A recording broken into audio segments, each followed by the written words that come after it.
Meus irmãos, a paz do Senhor. Meus queridos, vamos à nossa leitura bíblica desta segunda-feira. Nós iniciamos essa segunda a lição de número 7, que será aplicada no próximo domingo. E essa lição, ela traz por título a teologia de Bildade. Se há sofrimento, há pecado oculto. Vamos nós, então, aqui na leitura bíblica. A leitura hoje, sugerida, está no capítulo 8 de Jó. O estudo sobre Bildade, os sermãos de Bildade, que foram 3, encontra-se em Jó 8, capítulo 8, capítulo 18 e capítulo 25. Mas é interessante, irmãos, nós prestarmos atenção no seguinte: é bom lermos também, junto com esses capítulos, os capítulos, lê o capítulo 8, leia também o capítulo 9 e o 10, porque é a resposta de Jó à Bildade. Leu o 18, lê também o 19. Leu o 22, leu o 25, leia também o 26 e o 27, que são as respostas que Jó dá à Bildade. Busque informações, busque estudar esses capítulos e essas respostas. Jó se repete nas suas respostas porque ele também, os seus acusadores vivem repetindo, vivem falando a mesma coisa, acusando-o da mesma coisa. Mas vamos nós aqui na leitura de hoje. A leitura de hoje traz por título: Até quando falarás tais coisas? Vamos nós aqui. Capítulo 8, versículo 1 e 2, que nos diz assim: Então respondeu Bildade, o suíta, e disse: Até quando falarás tais coisas? E as razões da tua boca serão qual vento impetuoso. Irmãos, Bildade, ele é um dos descendentes de Abraão, ele é praticamente neto de Abraão, e ele é aquilo que nós chamaríamos de fanático religioso, aquilo que nós chamaríamos de crente salgado. Bildade é esse tipo de pessoa. Bildade é o tipo de pessoa que ele está mais interessado nas normas, nas regras da religiosidade, do que nas pessoas, na vida das pessoas, do que naquilo que as pessoas estão sentindo, naquilo que as pessoas estão passando. É o tipo de pessoa que não se compadece do sofrimento alheio. Percebam o comportamento. Quando o outro amigo de Jó, quando ele se aproxima no primeiro discurso, existe um respeito, existe um cuidado, existe uma forma de falar. Ele está falando com alguém que acabou de perder a família, ele está falando com alguém que acabou de perder todo o seu patrimônio, ele está falando com alguém que agora foi acometido por uma enfermidade terrível e que estava numa situação extremamente miserável. Então ele tem esse cuidado. Agora, Bildade, depois de ver o primeiro discurso de Elifaz e a resposta que Jó deu, Bildade já não tem mais esse respeito. Bildade já não tem mais o cuidado. Bildade, ele já vem com todas as acusações que ele podia vir contra Jó. Tudo que ele achava no seu pensamento, na sua religiosidade, ele joga sobre Jó e ele acusa Jó de ter pecado. Na cabeça dele Jó estava em pecado e era a razão de Jó estar passando por aquilo. Na cabeça dele, Jó só estava passando por aquilo tudo porque era consequência de pecado sobre a vida de Jó. Nós já tivemos a oportunidade de estudar semana passada e falar sobre as diversas formas de sofrimento, e principalmente das fontes dessas maldades, das fontes desses sofrimentos. Bildade, até um pouco a semelhança de Elifaz. A única diferença entre Bildade e Elifaz está no respeito, está no cuidado, está no carinho e no amor pelo sofredor. Elifaz ainda tinha um pouco disso.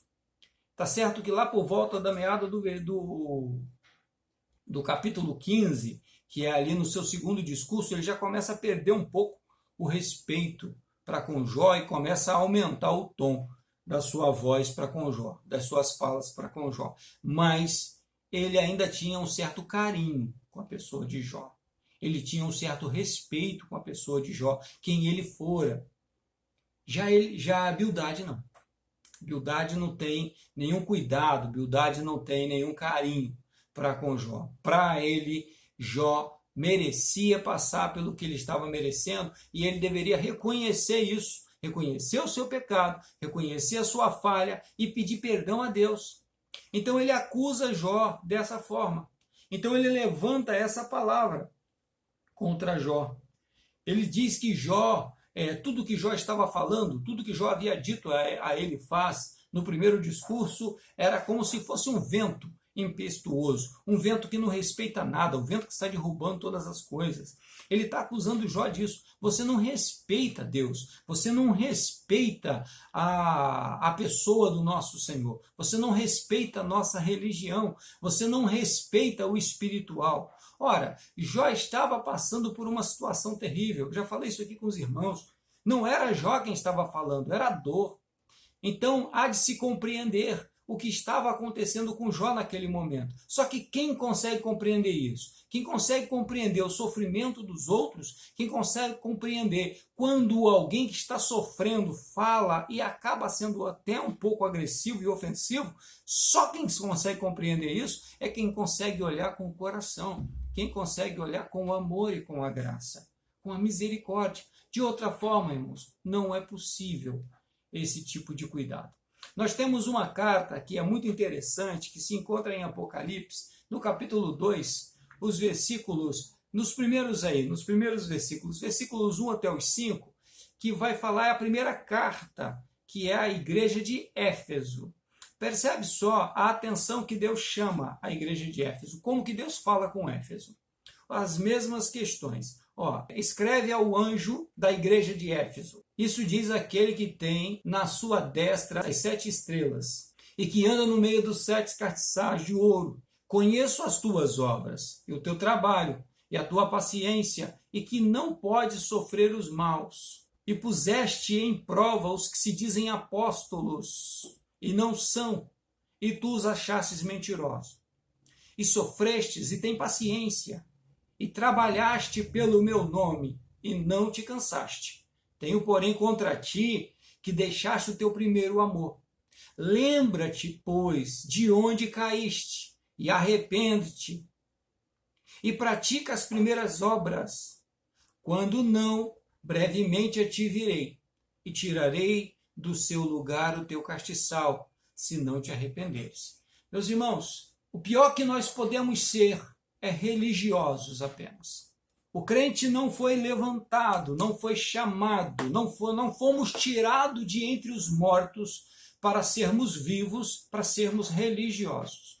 Nós fomos chamados para ser representantes do reino de Deus, de um reino feito de amor, de graça e de misericórdia. A nossa bandeira, primeiro, ela tem que ser de misericórdia, de amor e de graça. Por quê? Porque nós representamos a Jesus Cristo. E não faz sentido o fanatismo religioso.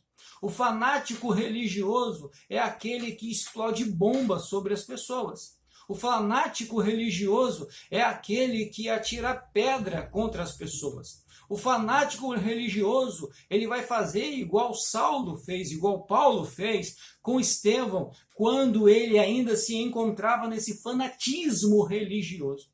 O fanático religioso é aquele que pega uma pessoa igual a Jesus Cristo, com tudo que Jesus fez, e prega ele numa cruz e mata-o porque querem calar Jesus. O fanatismo, ele quer matar o carteiro para a carta não ser lida. Porque na cabeça dele não se pode levantar questões nenhuma contra a sua fé e contra a sua religiosidade. Falar contra a sua fé e contra a sua religiosidade, para ele é passivo de morte, aqueles que tais coisas fazem. Isso não é postura daqueles que servem a Deus. Humildade é exatamente isso. Alguém que não conhece Deus. Ele é superficial e ele não sabe quem é Deus. Que nós nos guardemos disso, para que não sejamos cobrados como os Efésios foram.